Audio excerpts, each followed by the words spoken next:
Bem-vindo, amigo internauta, este é o Super FC pelo mundo. Aqui ao meu lado ele, o menino Pazini. Tudo bom, Pazini? Tudo bom, Fernando? Tudo bom, amigo internauta? Então, amigo internauta, vamos começando pela Premier League, campeonato inglês, resultados na sua tela, só goleadas. Começando com Chelsea 6-0 contra o triste Arsenal, Liverpool ganhando de 6-2 contra o Cardiff City, Manchester City 5-0 contra o Fulham, tivemos ainda também Tottenham 3-2 contra o Southampton, além de Everton 3-2 também contra o Swansea e para fechar, vitória do Manchester United 2-0 contra o West Ham. Pazini, Chelsea 6-0 contra o Arsenal, Josias Pereira pensando em suicídio. Vai lá, conta um pouco sobre esse jogo. Pois é, desesperador para o Josias Pereira, né? Mais uma goleada que o Arsenal sofre para um concorrente direto. Já tinha levado 6 do Manchester City, 5-1 do Liverpool, agora toma de 6-0 do Chelsea também. E com méritos, né? O Chelsea foi muito superior aos Gunners durante a partida, dominou o meio de campo, teve mais posse de bola e criou mais chances também. Com 16 minutos, o placar já apontava 3-0. Tudo bem que o terceiro gol ali foi uma lambança do árbitro no pênalti cobrado pelo Hazard, mas mesmo assim, independentemente disso, o Chelsea mereceu a vitória. Os destaques do jogo foram o Hazard com um gol, Oscar marcou 2, o Shirley que substituiu o William marcou um gol e deu uma assistência, e o Matip que deu 2 assistências, Matip substituindo o Ramires, formando a dupla de volantes com o Davi Luiz. E aí a gente vê a diferença do elenco do Chelsea, né? A turma que entra no lugar dos titulares dá conta do recado no time do Arsenal. Sem Ozil, sem o Wilshere, sem Ramsey e sem o Alcott, os Gunners caem muito de produção. Ainda conseguem uma vitória aqui e ali, se manter entre os 4 primeiros, mas para brigar ali com Liverpool, com Manchester City, com Chelsea, não tem sido suficiente. Foi o presentão do Wenger recebido do Chelsea, né? O Wenger completou seu 10º jogo à frente do Arsenal e os tabus seguem. Mourinho nunca perdeu para o Wenger e segue invicto na Premier League dentro do Stamford Bridge. Isso mesmo, parabéns, Arsene Wenger, 1000 jogos, tá bem demais. Liverpool, segundo colocado, 4 pontos ali abaixo do Chelsea, tá certo que tem um jogo a menos, então pode encostar ainda mais. Pazini teve dificuldades no começo contra o Cardiff City, mas conseguiu a vitória, principalmente graças novamente ao Luizito Soares. Vai lá. Grande atuação do uruguaio, né? 3 gols e 1 assistência. Chegou a 28 tentos na Premier League, é o artilheiro isolado da competição.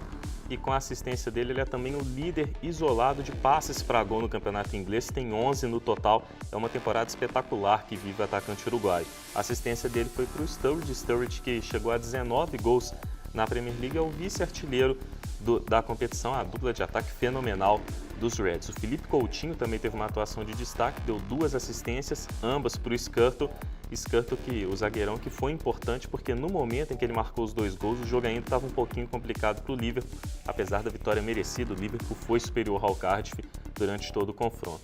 Além das situações que você comentou, né, do jogo a menos, a diferença é só 4 pontos, o Liverpool está muito forte na briga pelo título porque está jogando muito bem, coletivamente e individualmente, e todos os confrontos diretos são em casa, no Anfield Road também.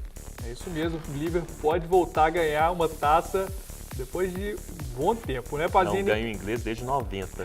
Exatamente. Para fechar ali a briga por cima, Manchester City que tem 6 pontos abaixo do líder Chelsea, mais 3 jogos a menos, então se ganhar tudo, na matemática, 9 pontos, hein, galera?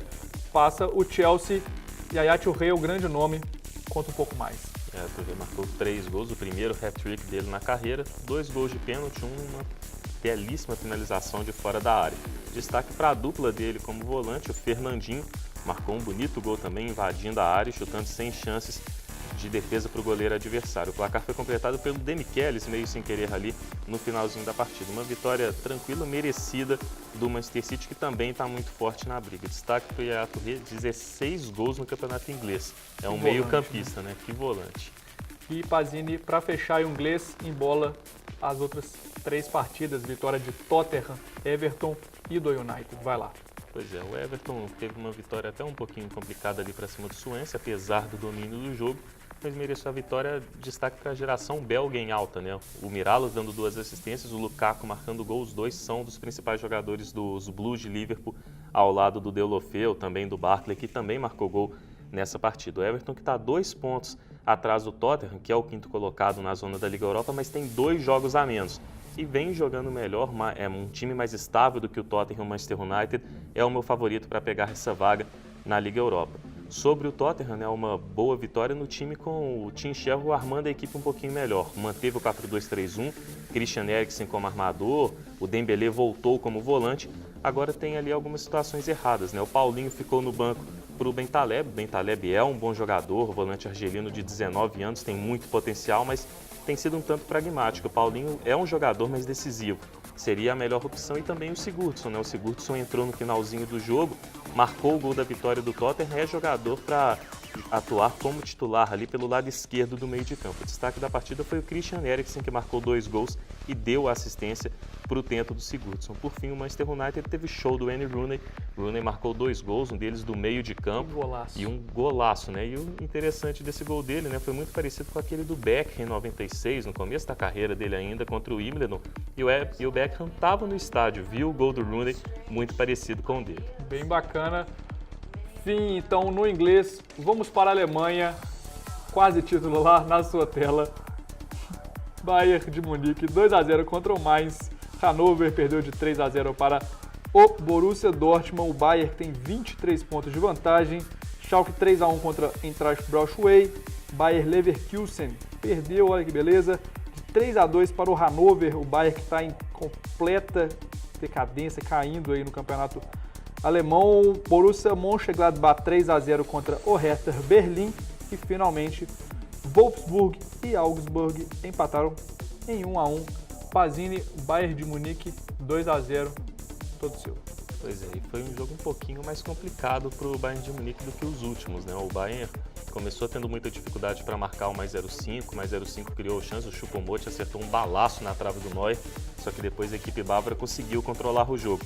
Mas aí esbarrou no Karius, jovem goleiro muito bom da equipe do mais 05, que fez pelo menos 4 excelentes defesas, mas a casa caiu aos 37 minutos do segundo tempo. Schweinsteiger marcou um gol de cabeça e o Schweinsteiger está jogando muita bola nesse retorno dele. O segundo gol foi do Mário Götze.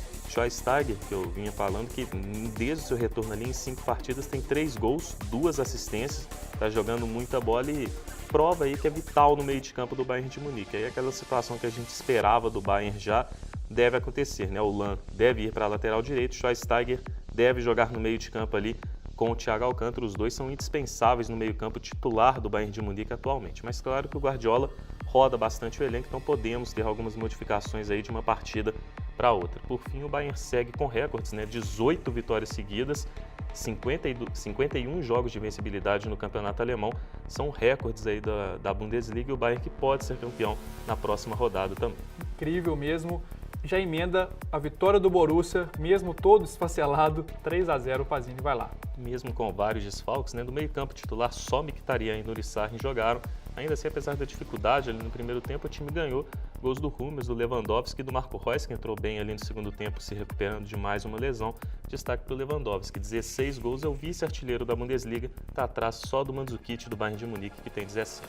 Agora jogar um pouco na fogueira, o Pazini, pega os outros 4 jogos, embola tudo e fala ali um pouco da classificação. Vai lá. Pois é, o destaque aí para o Schalke 04, né, terceiro colocado, venceu o Lanterninha, Eintracht Braunschweig, por 3-1. Destaques no jogo para 2 jovens talentos e para o matador holandês. Então, o Kuntelar marcou gol para variar. E aí o Zalai completou o placar, o húngaro, no finalzinho da partida. E o primeiro gol foi numa jogada de uma dupla talentosa, para variar, de meio-campistas do futebol alemão. Max Maier fez a jogada e o Goretzka, que é um segundo volante muito bom de bola, marcou o gol dos Azuis Reais. O Schalke 04, que é o terceiro colocado, está só a 1 ponto do Borussia Dortmund, sonha até com o vice-campeonato, mas não faz muita diferença, as 2 posições são de vagas diretas à Champions League. O mais importante é que o Schalke 04 abriu 6 pontos de vantagem para o Bayer Leverkusen, que é o 4º colocado na zona dos playoffs à Champions. O Leverkusen perdeu mais uma, né? Já são 3 derrotas seguidas, 9 jogos sem vitória. O Bayer Leverkusen perdeu para o Hoffenheim em casa, primeira derrota da história do Leverkusen para o Hoffenheim na Bundesliga, para ter noção de como a fase não é boa de fato, né? O Hoffenheim que teve uma boa participação do camisa 10 brasileiro, Roberto Firmino, ganhou o jogo no finalzinho, né? Com gol aos 44 do Modeste. O último destaque é para o Borussia Mönchengladbach, novo 5º colocado, depois daquela fase negra, demorou 3 meses para ganhar em 2014. Ganhou 2 jogos seguidos, um fora de casa sobre o Borussia Dortmund, agora ganha bem do Hertha Berlim no confronto dos irmãos brasileiros Rafael e Rony. Rafael saiu muito melhor, né? Marcou mais um gol, uma bela jogada com o Max Cruz. O Arango também foi muito bem, marcou gol, deu assistência. E o Gladbach sonha agora até com o quarto lugar do Leverkusen. A diferença entre os dois é mínima ali. Cuidado, hein, Leverkusen? Cuidado que tá decaindo demais. Então, fim na Alemanha, vamos para a Espanha. Tivemos o clássico dos clássicos na sua telinha. Vitória do Barcelona, 4-3 contra o Real Madrid. E também na rodada tivemos o líder Atlético de Madrid com os mesmos 70 pontos do Real. Ganhou de 2-0 contra o Betis. Lembrando que o Barcelona está ali em segundo com um pontinho a menos da dupla de Madrid. Pazini começando com a vitória do Barcelona. Vai lá. Foi uma vitória justa do Barcelona, né? O Barcelona começou o jogo bem superior ao Real Madrid, abriu 1-0, uma jogada sensacional do Messi com o gol do Iniesta, e o time controlava a partida. Só que depois do gol, o Real Madrid subiu muito de produção e começou a aproveitar bem o espaço pelo lado direito, pelo lado esquerdo do seu ataque, direito da defesa do Barcelona, com o Di Maria. O Di Maria fez um partidaço, ficou ofuscado pelo Messi no fim das contas, e com o Cristiano Ronaldo. E aí, nesse lado, 2 assistências do Di Maria, 2 gols do Benzema e quase que saiu o terceiro numa jogada praticamente idêntica. O Barcelona sofrendo muito com esse lado e com a bola aérea, para variar, um grande problema aí para a equipe catalã. Só que depois de sofrer aí os 2 gols, o susto do quase terceiro, o Barcelona melhorou, começou a criar mais chances, digitar o ritmo do jogo novamente, mais para o finalzinho do primeiro tempo, e buscou o empate com o Lionel Messi. No segundo tempo, né, a volta ali do intervalo, o panorama mudou completamente. O Barcelona voltou muito bem, marcando sob pressão, coisa que não fez no primeiro tempo, criando muitas chances, movimentando muito bem, o Messi criando várias oportunidades. Só que quem fez o gol primeiro foi o Real Madrid. Erro de arbitragem, um pênalti que não existiu sobre o Cristiano Ronaldo. A falta existiu, mas foi fora da área. E aí o Real Madrid conseguiu fazer o 3-2. Depois disso tem a situação que a gente vai comentar na pergunta do internauta, do erro da arbitragem na penalidade do Neymar. Barcelona empatou o jogo, ficou com a mais, mandou na partida e aí conseguiu a vitória no finalzinho com mais um gol de pênalti, esse sim que existiu em cima do Iniesta, pênalti assinalado pelo Lionel Messi. Destaque para o Barça vivo na briga pelo título, todo mundo cornetando Barcelona, vitória no Manchester City, 7-0 no Osasuna, vitória para cima do Real Madrid, né? E o Messi, o cara dos recordes para variar, né? 21 gols, maior artilheiro da história do clássico entre Barça e Real. O Real, que é a vítima favorita dele, é o time no qual ele mais gols marcou na carreira. E o Messi também é o primeiro jogador na história a marcar um hat-trick no clássico contra o Real no Bernabéu. Nem o Ronaldinho, que foi aplaudido de pé por lá, conseguiu fazer isso. Lionel Messi, extraordinário, né? A galera pega no pé dele, ele vai lá e resolve também. É isso mesmo, como o Pazini já adiantou, pergunta do internauta aqui no meio, vocês vão entender na sua telinha. Pergunta do Jonathan Queiroz, que agora falou de onde é, de Passos, lá de Minas Gerais. Pazini, a expulsão do Sérgio Ramos aí no pênalti em cima do Neymar, como você já falou, atrapalhou o esquema tático do Real no jogo? O que você acha? Pois é, atrapalhou bastante, né? Primeiro porque o Real ficou com a menos e deu mais espaço para o Barcelona. O Barcelona aproveitou muito bem esse espaço para dominar de vez o jogo. Segundo, porque teve que sacar o Benzema, perdeu a referência na frente. O Real Madrid ficou mais deficiente no contra-ataque e também por conta do Di Maria, né? O Di Maria estava jogando mais solto, teve que ficar muito preso na marcação também. Então atrapalhou muito o Real Madrid a expulsão do Sérgio Ramos. Agora o detalhe é, o pênalti existe, né? Por cima não acontece nada, mas por baixo o pé do Sérgio Ramos afeta o Neymar. Fica a dúvida até de se o toque era suficiente para o Neymar cair, coisa e tal. O Neymar até aumenta o lance, cava o pênalti. Mas de fato existe o toque, existe o pênalti. Agora a questão é que na origem do lance, o Neymar estava impedido no lançamento do Messi. Ou seja, é um lance irregular. O Barcelona não foi favorecido, mas o Real Madrid também foi favorecido naquele pênalti, apesar do peso, aí no caso, ser maior também para o Barcelona. Isso mesmo, realmente. Então vamos acabar com o clássico aqui. Fala agora do líder, Pazini. 2-0 contra o Betis. Vai lá. Pois é, grande vitória do Atlético de Madrid, jogando muita bola, fazendo por merecer, com destaque para o Diego Costa. Marcou mais um gol, agora tem 23 em La Liga, está 3 do Cristiano Ronaldo. Agora o destaque é o Messi, né? Entra na briga pela artilharia também, já tem 20 gols em La Liga. Impressionante, meu amigo. Agora, fim na Espanha, vamos para a Itália, onde Torino brilha. Resultados na sua tela. Vitória da Juventus por 1-0, da Roma por 2-0 contra o Chievo. Fiorentina arrancando uma vitória importante fora de casa, 1-0 contra o Napoli. Inter perdendo dentro de casa para a Atalanta, bagunceira Atalanta, Parma vacilando dentro de casa, empatando em 1-1, Lazio 1-1 contra o Milan, Torino 3-1 contra o Livorno, que não tá na sua tela, mas a gente fala mesmo assim. Pazzini, bola tudo e vai, meu filho, se vira nessa, vai. Pois é, a Juventus conseguiu mais uma vitória, dessa vez sofrida contra o Catania fora de casa. Catania que é a decepção da Série A, o lanterninha, era time para fazer campanha melhor. O nome do jogo foi Carlitos Tevez, marcou seu 16º gol no campeonato italiano, o artilheiro ao lado do Immobile, do Torino. O Tevez que vive uma excelente temporada com a Vecchia Signora, que está a 21 jogos invicta no campeonato italiano, não perde desde outubro de 2012.